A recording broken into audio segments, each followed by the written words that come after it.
On June the 11th, 1993, Ibad Huseynov, commander of a reconnaissance squad of the National Army of Azerbaijan, got a special mission that consisted of two parts. First, to get precise intelligence regarding disposition of the Armenian troops deployed in the Khojavand sector. Second, to trace and, if possible, eliminate the then commandant of the Khojavand sector. The person in question was Monte Melkonyan, nicknamed Avor. The time period assigned for accomplishing the mission was 2 days. According to the information gained through radio intercept, in the vicinities of Muganli village, militants of the Armenian units are searching for Avor, the brigade commandant of the Armenian army. Confession of Ashot Mirzoyan, an Armenian militant.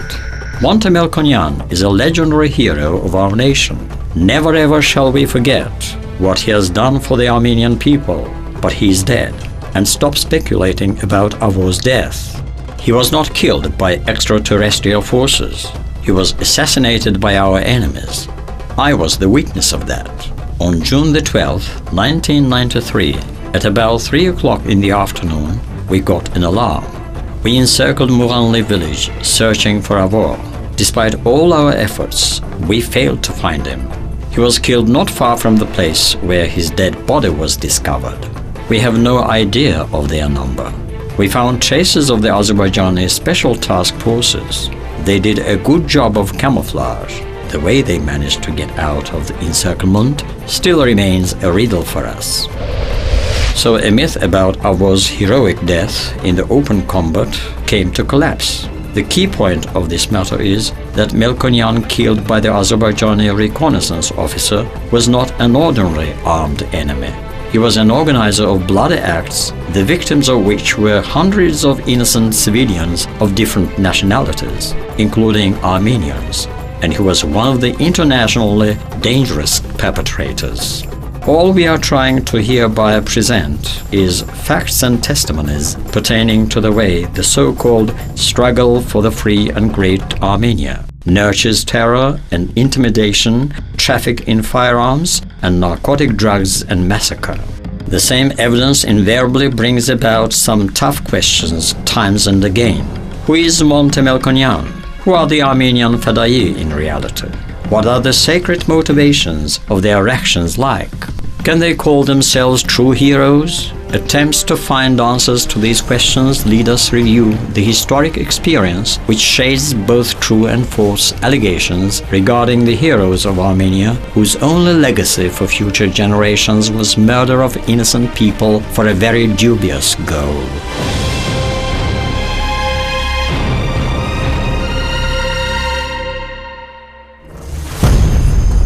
The history of political parties admits that the Armenian political organizations formed in the late 19th, early 20th centuries were among the first to opt for terror as the main tool of promoting their political agenda. Radical and extremist associations like Armenakan, Gunchak and Dashnak Tutun proclaimed the idea of creation of the so-called Greater Armenian as an ultimate goal of their struggle. In 1905, Drastamat Kanayan, also known as Dro, an Armenian terrorist and a member of Dashnak Tutun party, conceived and perpetrated a terrorist attack against Baku governor Nakashidze. The latter one was assassinated by a bomb explosion near his residence's entrance.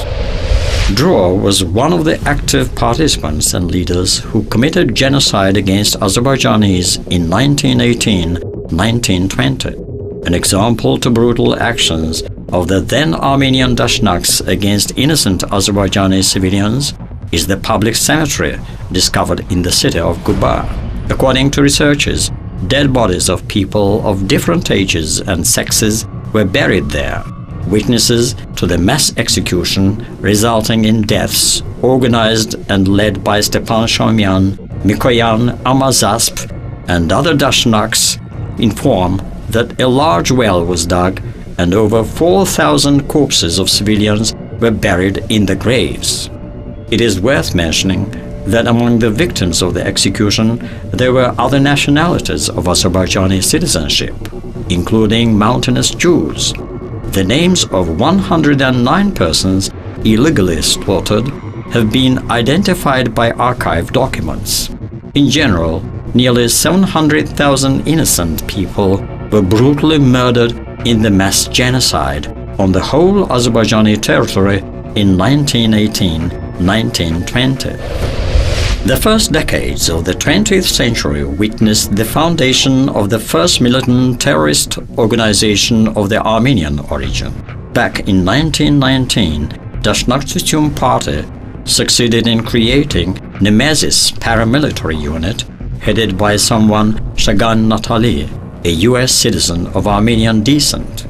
In the 1920s, Nemesis militants conducted a whole set of violent attacks against Turkish officials.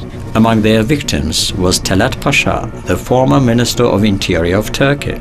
This was the time when along the plains for Greater Armenia, Avenge for Armenian Genocide became the major slogan on the Armenian terrorists' agenda.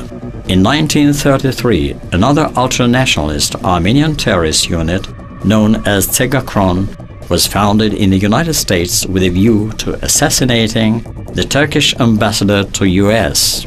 Tegakron's founder, Garigin Ter Arutunyan, more known as Garigin Nejde, was an ethnic Armenian, a member of Dashnak Tutun's party and one of the key figures in massacres of civilian population in Turkey and Azerbaijan in 1918-1920.